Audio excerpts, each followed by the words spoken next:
திருவள்ளுவரின் வழியில் வாழ்ந்து வாழ்வின் உன்னத நிலையினை அடைய திருக்குறளோடு நாம் என்னும் இந்த நிகழ்விலே இணைந்திருக்கின்ற உங்கள் அனைவருக்கும் முதற்கண் வணக்கம்.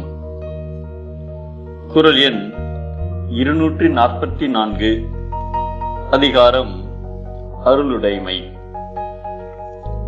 யசோதர காவியத்திலே கூறப்பட்ட ஒரு நிகழ்வு. சுதத்தர் என்பவர் ஒரு தத்துவ ஞானி. அவர் பற்றுகளற்று முனிவராக காட்டிலே தவம் புரிந்து கொண்டிருந்தார். ஒரு நாள் வேடன் ஒருவன் அந்த காட்டிலே வேட்டையாட வந்தான். அந்த வேடன் மான், முயல் போன்ற விலங்குகளையும் மயில், புறா போன்ற பறவைகளையும் வேட்டையாடுவான். ஆனால் கரடி, புலி போன்ற விலங்குகளை கண்டால் பயந்து ஓடுவான். காட்டில்தான் அவனுக்கு வாழ்க்கை என்றாலும் கூட அவனுடைய வாழ்க்கை பயத்திலேதான் இருந்தது. ஒரு நாள் முனிவர் சுதத்தர் இருக்கின்ற இடத்திற்கு வந்தான். அவரை சுற்றி புலி, கரடி போன்ற கொடிய மிருகங்கள் அமைதியாய் படுத்திருந்தன. அதை பார்த்ததும் பயத்தோடு ஆச்சரியப்பட்டான். ஒரு புதருக்கு பின்னாலே மறைந்து கொண்டு தவத்தில் இருந்த அவரையே நீண்ட நேரம் வியப்புடன் கூர்ந்து கவனித்தான்.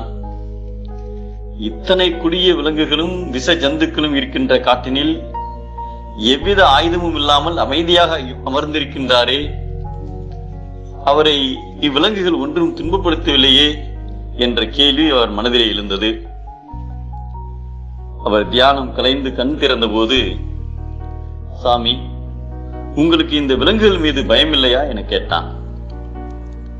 அதற்கு சுதத்தர், உன்னையும் என்னையும் நேசிப்பது போலத்தான் இங்கே இருக்கின்ற எல்லா உயிரையும் நான் நேசிக்கின்றேன். நான் யாருக்காக பயப்பட வேண்டும் என்றார்.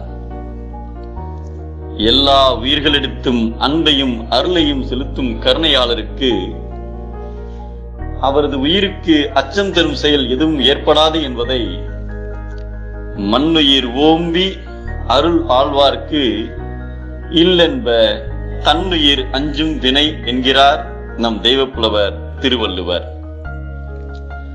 அன்பு இருக்கும் இடத்தில் அச்சம் இல்லை. அன்பாய் இருந்தால் அச்சப்பட தேவையே இல்லை.